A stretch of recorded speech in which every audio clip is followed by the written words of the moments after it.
So Melinda comes into this story at the beginning of this last year, March timeframe. Yeah, somewhere around the end of March. 31st. Okay, so I run an equine ambulance for Arizona Equine, and when somebody calls into the clinic, if they don't have a horse trailer to get to the clinic will give them my phone number, and I will come out and get their horse and take them to the clinic where they can get help. Night or day, it doesn't matter what time it is. And so I'll come and get them. So they gave you my phone number. Yeah. And you gave me a call and you're like, hey, I just got this horse in from Texas. He needs to go to the vet today, like right away. Can you come and get him? And I was out here within like 20 minutes. Yeah. Okay. And so we get him to the hospital and we put him in a stall and we're talking. And pretty soon the vet comes out to see you. And tell us why you were there in the first place. Well, so he had a hernia on his side. It was on his right side. Yeah, back flank. Is that the flank? That's what you call yes. it? Yeah. Yeah. Kind of under his belly almost. And it didn't even. Well, they claimed that it just showed up somehow on the trip up here. And it had been there. So you bought the horse from Texas. I bought the horse from Texas.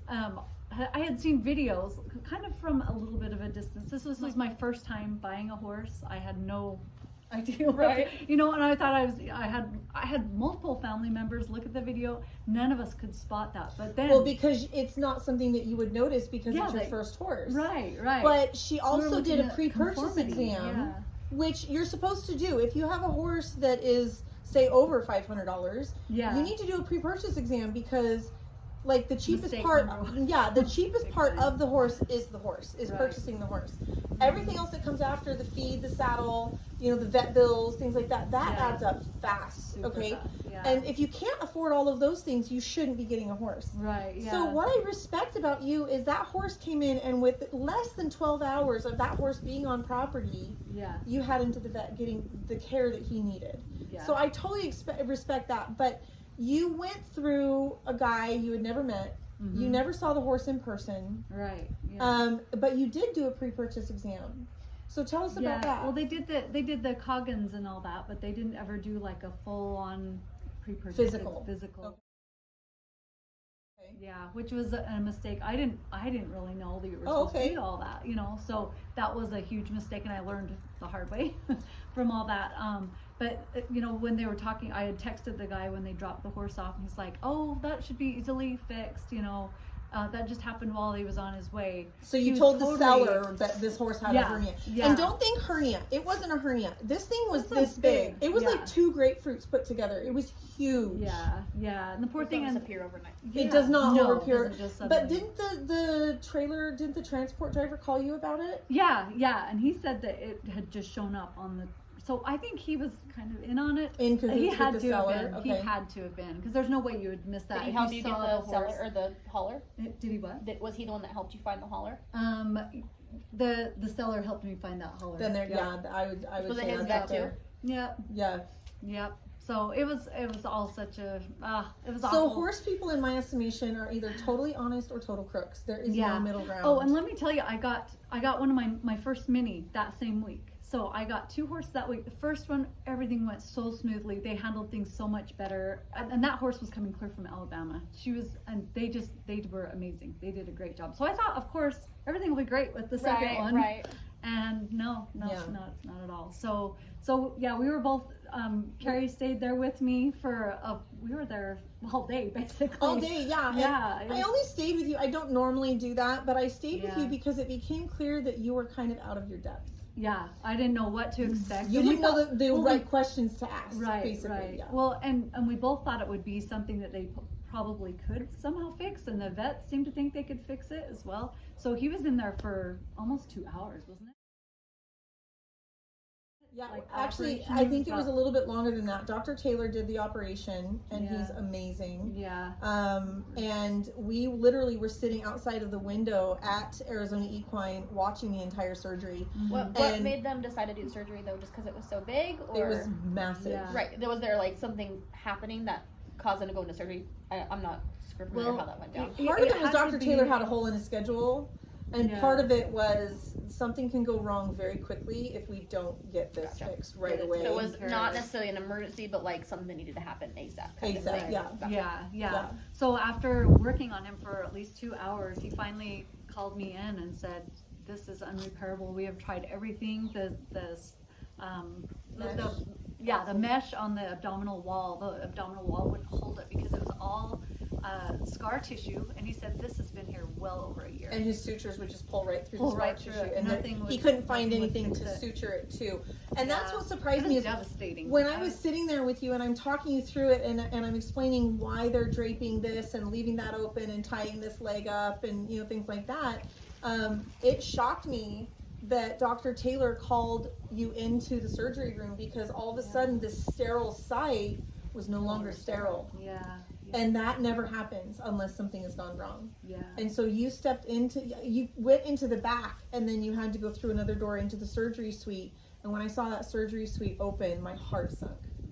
Because I was like, oh my gosh, are you kidding me? Yeah.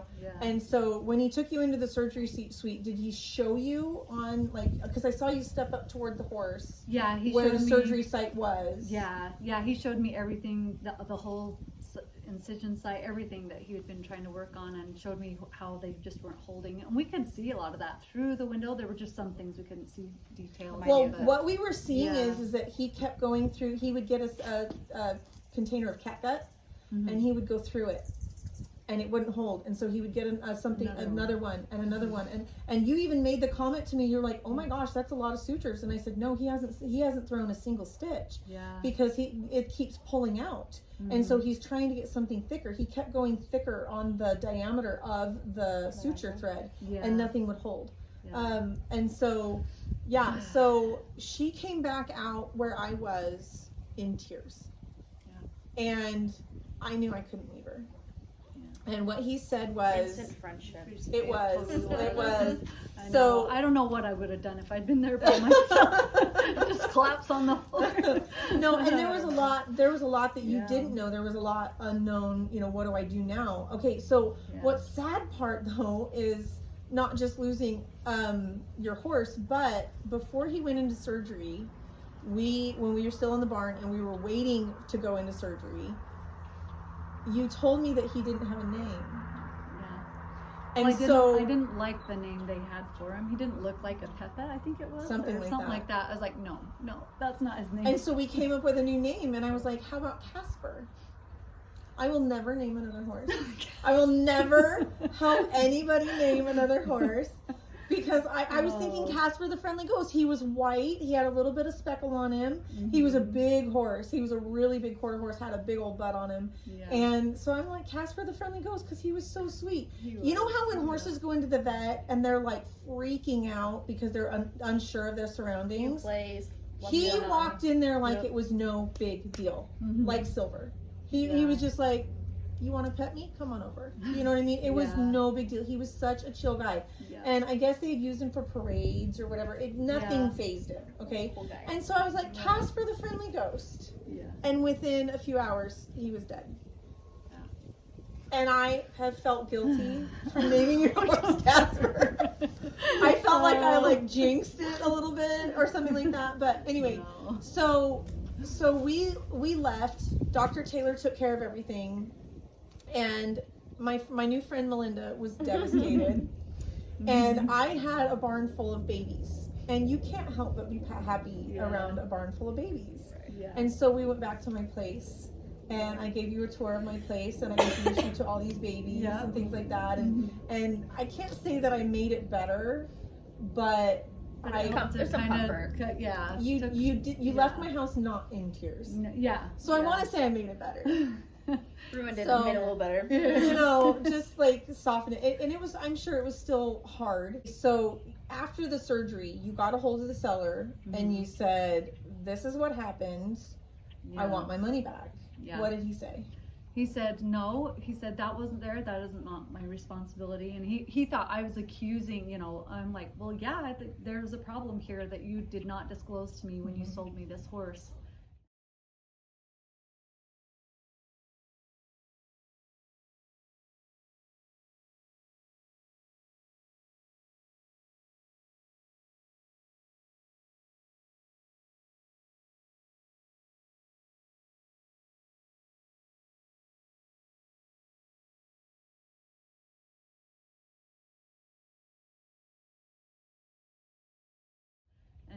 And the majority of the videos were from the left side, not the right. Yeah. Yep. So unless you were looking for it, Right. you couldn't see Yeah. what it was. And I'll Yeah. show you the video that she's talking about.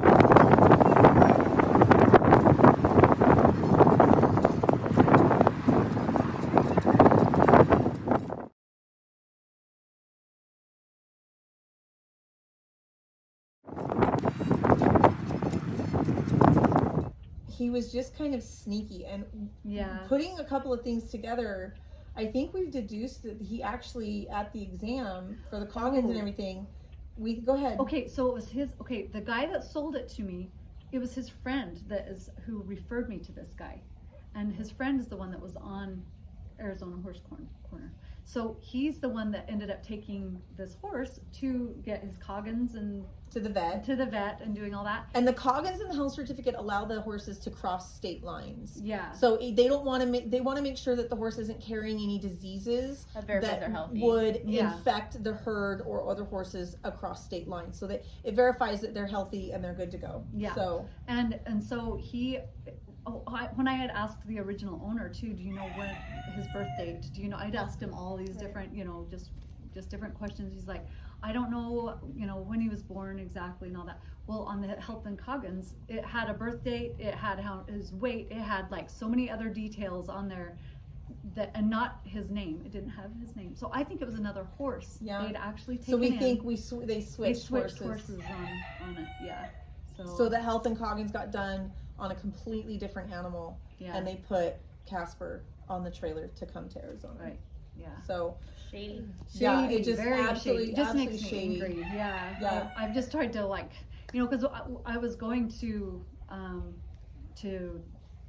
go after them with lawyers and everything, legal and all that. But since I hadn't done the whole in-person inspection and all that, and got a health certificate right up front from the seller, there were just so many mistakes I made.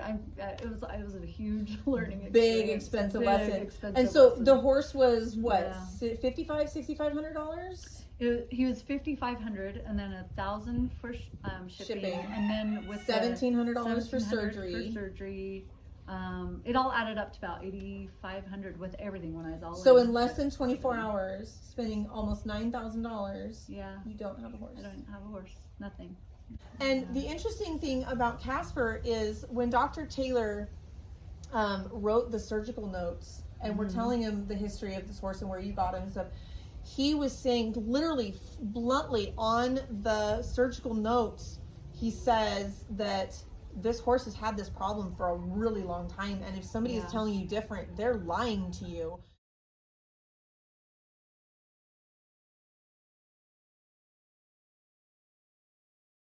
And at the very bottom, he said, and I would be willing to testify to that in court.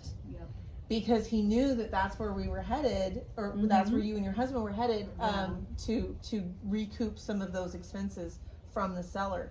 Which was going to be difficult, because trying to get a lawyer that takes on an Arizona case for Texas, you know what I mean? It was going to be really, really difficult that way. Yeah. And so I contacted 4 different lawyers. I was like trying to find somebody, and none of them were interested in it, because it had cross state lines, and it had so many moving parts to it and everything. So that was really hard. But then a tragic thing happened. Dr. Taylor was out running, jogging, and he had a heart attack, and he passed away.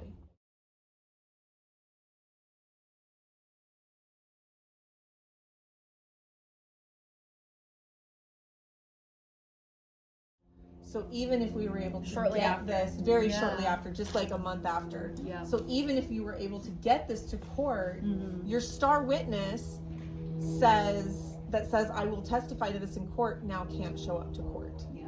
And so that was really, I think, the last dead end where you're like, I need to get this up. Yeah. Yeah. I figured there was no other route I could take with it. And what I'd been told by one of the lawyers that I talked with, she was like, no, there's nothing I can do. Yeah. So yeah. I have this, and I don't know if you know this about me, Shelby. If I see kind of an injustice, I try my best to right it as much as I can. Whether I do it or not, it does not surprise me. So I'm just saying it. Okay, so I had a horse at my property that had been there for like, over a year, and she goes to sell the horse, and she's telling these people that this horse is doing this and this, and she's been working it for this and this in 6 months. And I'm like, you hadn't even been to my property in 6 months. Like, you've been paying your board over, Zelle or Venmo or whatever. You have not stepped foot on my property in 6 months. There's no way you're teaching this horse what you're telling these prospective buyers. And this little girl showed up wanting to buy her very first horse. And the reason this horse she had cut an artery in her leg going through a fence. And then when she was bred and she had her baby, the baby was way too big and she tore. And when she got sewn up, the vet sewed her up crooked. And every time she peed, she would just dribble urine right down her leg and it would burn her leg. And so just standing in her stall, her leg would swell. And then when you would go out on the trail, that's when it would condense down. But you take her back home, you put her in her stall, and her leg would swell. And she was not suitable for barrel racing or, things like that. She needed to be trail, walk, trot, that type of stuff. And she had the personality. Her name was... Yeah, that'll do it. I'm just saying. The owner was really upset with me for saying something and getting in the way of that sale transaction. And I'm like, no, this is not the horse for you. That she took the horse to a friend's house to sell. And what I found out was just a few months later, the horse is dead and that little girl was paralyzed. Oh my God. Because they used the horse for something that she shouldn't have been used for. And, and from then on, if I hear something, especially with horses, because you can get hurt so quickly, from then on, I'm like, if I hear anything like that, if there's something, if I can say something, if I can throw hands. tell you, I'm going to be like throwing shade your way. I will not let you hide that secret, because that is dangerous. And this little girl is thinking that she's getting like her first horse, that type of thing, and now she can't walk. Right. And it's just not okay. And so that's so when you posted that, I kind of stepped in. The lawyer that she consulted was my husband's cousin, and he let her know, because it crossed state lines. You've got you can get the FBI involved, and there's fraud. There's just all sorts of stuff that you can go after him, but you have to have all your ducks in a row. And so I was like, you need to print off every... I do. I still have it. I have like a book. You need to print off every conversation, every comment he made, every question you asked him, every video you sent him, every video he sent you. You need to have all of that all right in a row.